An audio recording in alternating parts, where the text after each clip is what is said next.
So welcome Umesh, मेरा नाम है ओबिटो और आज मैं फिर से लेकर आ चुका हूँ 2K रिवेंजर्स के सीजन 3 को। और आज हम इसके एपिसोड नंबर 12 को हिंदी में एक्सप्लेन करने वाले हैं। तो चलिए इसको शुरू करते हैं बिना किसी देरी के। It's recap time. पिछले एपिसोड में हमने देखा था कि इजाना और माइकी के बीच में फाइट स्टार्ट हो जाती है और माइकी उसको स्टार्टिंग से समझाने लगता है, लेकिन इजाना नहीं मानता, जिसके बाद माइकी उसे मारने लगता है। खुद को हारता देखकर इजाना को काफी ज्यादा गुस्सा आ जाता है, इसीलिए वो गन सीधा माइकी पर तान देता है। तभी काकुचो आकर उसके हाथ से गन को फेंक देता है और उससे बोलता है कि हम हार चुके हैं और इजाना को समझाने लगता है, लेकिन तभी केसाकी टैटा काकुचा को गोली मार देता है।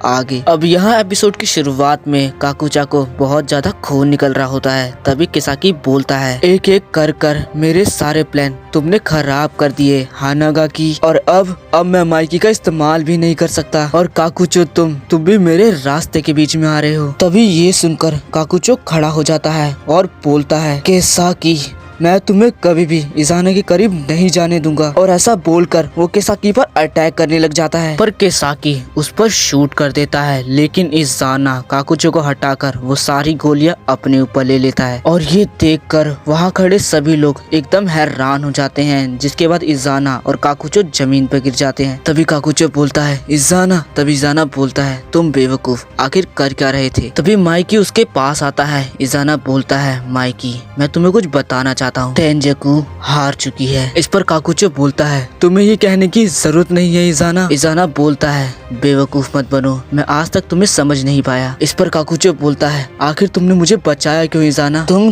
किंग हो, फर्क नहीं पड़ता कि कितने सैक्रिफाइस हुए या कितने लोग मरे, तुम्हें अपना एरा बनाए रखना होगा। तभी इजाना बोलता है, ये मेरा एरा नहीं है, ये हमारा एरा है, और मुझे माफ करना काकुचो, लेकिन अब बस तुम ही मेरे हो। और ये देखकर तेंजाकू और तोमान के मेंबर आपस में बातें करने लगते हैं। तभी इजाना बोलता है, माइकी तुमने मुझसे कहा था कि तुम मुझे बचाना चाहते हो। माइकी बोलता है, हम भाई हैं और मैं तुम्हें बचाना चाहता हूँ, अब ज्यादा मत बोलो। एमा और मैं हम भी शिनिचिरो से प्यार करते थे जैसे तुमने किया। तभी काकुचो अपना और इजाना के बचपन को याद करने लग जाता है, जहाँ इजाना शिनिचिरो के लिए लेटर लिख रहा होता है। तभी यहाँ इजाना बोलता है, एक दिन मैं अपनी माँ से मिला जिन्होंने मुझे पाला था, और हमें दिखाया जाता है कि एक शॉप के बाहर इजाना अपनी मॉम को देखता है, जिसके बाद अंदर जाकर वो उनसे बातें करने लगता है और बोलता है, आप मुझे कभी मिलने क्यों नहीं आई? काकुचो छुपकर ये सब देख रहा होता है। यहाँ इजाना अपनी मॉम से बात करने की कोशिश करता है। तभी उसकी मॉम बोलती है, क्या सर दर्द है? तुम मेरे बेटे नहीं हो, तुम मेरे एक्स हस्बैंड की एक्स वाइफ के बेटे हो। मैं सिर्फ एमा की माँ हूँ, तुम्हारी नहीं। तुम मेरे स्टेप चाइल्ड हो। और ये सुनकर इजाना को सदमा सा लग जाता है। जिसके बाद अगले सीन में हम देखते हैं कि काफी ज्यादा बारिश हो रही होती है और वहीं इजाना शिनिचिरो को एक मुक्का मारता है और बोलता है, तुम ये जानते थे ना शिनिचिरो, तो तुमने मुझे कभी बताया क्यों नहीं? शिनिचिरो बोलता है, हाँ मुझे पता था, लेकिन ये कोई मैटर नहीं करता। इजाना गुस्से में बोलता है, कोई मैटर नहीं करता, ये बहुत इंपॉर्टेंट था। शिनिचिरो बोलता है, पर क्यों इजाना? मानता हूँ कि हमारा ब्लड रिलेशन नहीं है, लेकिन फिर भी हम दोनों भाई हैं। ये सुनकर इजाना चिल्लाने लग जाता है और रोते हुए बोलता है, क्यों शिनिचिरो, आखिर तुमने दिखावा करने की कोशिश क्यों करी? अगर मुझे पता रहता कि मैं हमेशा से अकेला हूँ तो मैं खुद को संभाल लेता। तुमने मेरी सारी खुशियों का रेप कर दिया। और ये सब कुछ छुपकर काकुचो सुन रहा होता है। और यहाँ इजाना बोलता है, तो अब क्या तुम समझ सकते हो कि मुझे कैसा फील हो रहा है? शिनिचिरो मेरा भाई नहीं था और मैं ना ही तुम्हारा और एमा का भाई हूँ। ये सुनकर सभी लोग काफी ज्यादा हैरान हो जाते हैं और केसाकी तो कांप रहा होता है। तभी इजाना बोलता है, बोलो माइकी, क्या तुम मुझे बचा सकते हो? ये सुनकर माइकी हैरान हो जाता है। तभी इजाना बोलता है, अब मैं बच नहीं सकता ना माइकी? क्यों, मैंने सही बोला ना? और ऐसा बोलने के बाद हंसते हुए वो मर जाता है। काकुचो घसीटता हुआ उसके पास आता है और बोलता है, हे इजाना मुझे जवाब दो। लेकिन अब तक इजाना मर चुका था। काकुचो इजाना के बगल में लेट जाता है और उसका हाथ पकड़कर बोलता है, इजाना मैं तुम्हें कभी अकेला नहीं छोड़ूंगा, मैं भी जल्द ही तुमसे मिलने आ रहा हूँ, वो भी अभी। तभी आसमान से स्नो गिरने लग जाती है और काकुचो को इजाना और अपना एक पास्ट याद आता है, जहाँ वो दोनों बर्फ को देखकर बर्फ में खेलने लग जाते हैं और इजाना उसे परेशान करने लग जाता है। लेकिन थोड़ी देर बाद वो दोनों मिलकर एक इग्लू बनाते हैं और इजाना उसे नाम देता है अवर कंट्री का सेल। इसके बाद वो दोनों अंदर होते हैं और इजाना उसे अपना सीक्रेट प्लान बता रहा होता है। इजाना बोलता है, मैं यहाँ का किंग हूँ और तुम मेरे सर्वेंट। इजाना बोलता है, तुम मेरी कंट्री के लिए लड़ोगे। जिसके बाद वो दोनों बर्फ में लेट जाते हैं और इजाना बोलता है हमारे किंगडम का नाम होगा तेंजेकु। और यहाँ ये याद करते हुए काकुचो भी मर जाता है और ये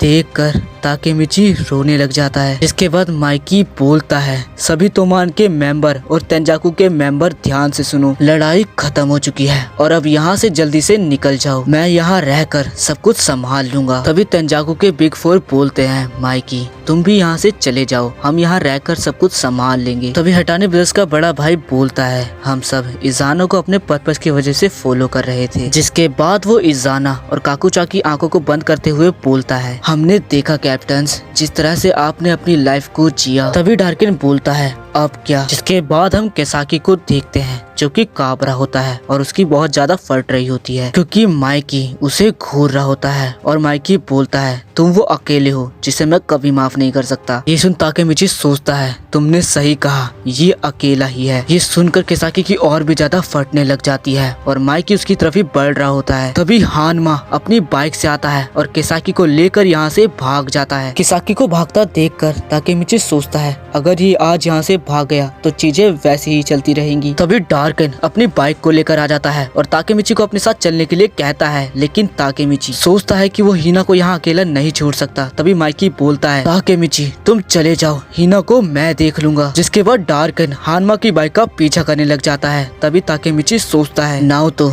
आज फाइनली मैंने उसे पकड़ लिया जिसने तोमान में सबसे पहले डार्किन को मारने की कोशिश करी और काजुतोरा को भड़का कर बाजी को मरवा दिया और आखिर में फ्यूचर में उसने चीफियो को भी मरवा दिया। इसने नाओतो को भी मार दिया, एमा को भी मार दिया, इजाना और काकुचा को भी। और हर बार मेरे फ्यूचर चेंज करने के बाद हिना को मारता रहा। मैं कसम खाता हूँ मैं इसे भागने नहीं दूंगा। तभी हानमा की बाइक डिसबैलेंस होकर जमीन पर गिर जाती है और उनका एक एक्सीडेंट हो जाता है। और फिर जैसे ही केसाकी आँख खोलता है उसके सामने ताकेमिची होता है और वो नाओतो को याद करते हुए बोलता है फाइनली हमने इसे पकड़ लिया। लेकिन तभी केसाकी यहाँ से भागने लग जाता है और जैसे ही ताकेमिची उसका पीछा करता है वो गिर जाता है क्योंकि उसके पैर में गोली लगी होती है। लेकिन तभी डार्किन उसे अपनी पीठ पर बैठाकर केसाकी का पीछा करने लग जाता है। ताकेमिची उससे सॉरी बोलता है लेकिन डार्किन बोलता है तुम्हें याद नहीं एक बार तुमने भी मुझे पीठ पर हॉस्पिटल पहुंचाया था, अगर उस दिन तुम नहीं होते तो मैं मर जाता। भी हानमा एक लोहे की रोड से उनके पीछे से अटैक कर देता है लेकिन डार्किन संभाल लेता है। इसके बाद वो ताकेमिची से पूछता है क्या तुम भाग सकते हो। ताकेमिची बोलता है हाँ